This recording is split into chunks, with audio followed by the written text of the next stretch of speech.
Speaker sir, मंत्री overload short and over size गाड़ियों के चलान हम कहीं भी कर सकते हैं और मैंने विभाग को कहा है, हालांकि पर्याप्त संख्या में हमारे पास अधिकारी कर्मचारी नहीं हैं, लेकिन जितने भी हैं मैंने उनको कहा है कि इनके जहां जितने चलान कर सकते हैं करें। मेरे पास अब आंकड़ा नहीं है, नहीं तो मैं बता सकता हूं कि कितने चलान हमने अभी तक किए हैं और हम करते रहेंगे।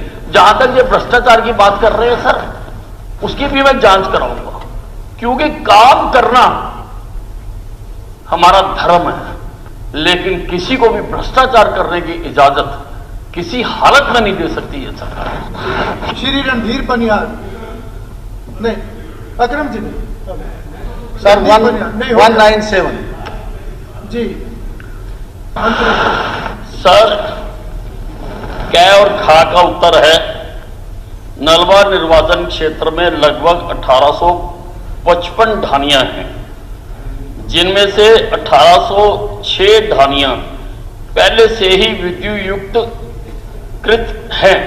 शेष ढानियों को सेल्स परिपत्र संख्या D372023 दिनांक 9/11/23 के अनुसार विद्युतीकरण किया जाएगा। स्पीकर सर, मंत्री जी ने कहा कि 1855 ढानियां नलवा विधानसभा क्षेत्र में हैं और 1806 में विद्युतीकरण पहले हो चुका है। किस आधार पर सर्वे कराया है? ढाणी की क्या डेफिनेशन है, क्या मंत्री जी बताएंगे? क्योंकि सैकड़ों लोग तो अभी भी मेरे पास ऐसे लोगों की एप्लीकेशनें पड़ी हैं ढाणियों में जो बिजली नहीं है। उदाहरण के तौर पे मेरे नलवा में लगभग आज भी मेरे पास 250 के करीब हैं, आदमपुर की 500 के करीब ऐसे लोग हैं जो हमारे पास आके एप्लीकेशन दे गए जिनके पास ढाणियों में बिजली नहीं है।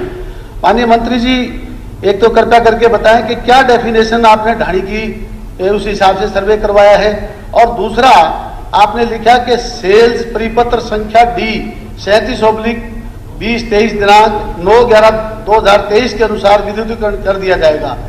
सर, ये मैं आपसे कहना चाहूंगा कि विधायक के पास कोई कोटा नहीं, ये मेंबर पार्लियामेंट कोई जो है ना अपने ग्रांट में से दे सकता है, तो क्या हमारे को जो है वेगी ग्रांट जो दी गई है उसमें से भी हम उनको पैसे दे करके क्या बिजली लगवा सकते हैं? ये मेरा प्रश्न। जी मंत्री जी।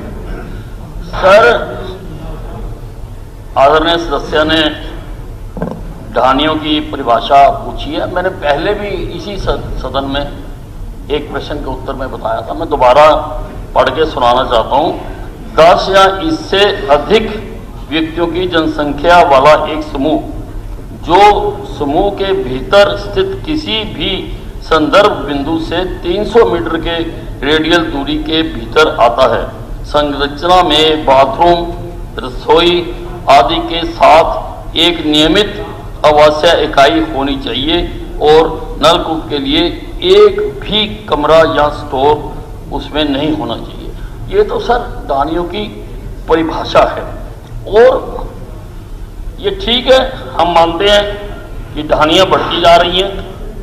गांव के अंदर जो परिवार रहते थे वो परिवार की संख्या बढ़ जाने के कारण या किसी अनबन के कारण, किसी झगड़े के कारण परिवारों के परिवार गांव से बाहर निकलकर अपने खेत में मकान बनाकर रह रहे हैं। वो जरूर उनको सुविधाएं मिले, इसके लिए हम प्रयत्न और प्रयास करते रहते हैं।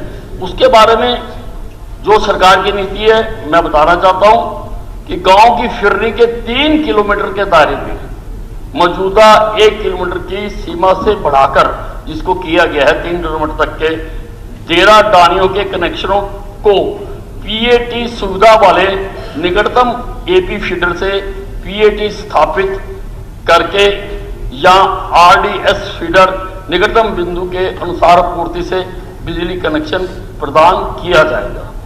गांव की फिरनी से 300 मीटर जो मौजूदा 150 मीटर था उसको बढ़ाकर 300 मीटर कर दिया गया है, तक सेवा कनेक्शन शुल्क आवेदन से वसूल किया जाएगा। सेवा कनेक्शन जो शुल्क है वही लिया जाएगा।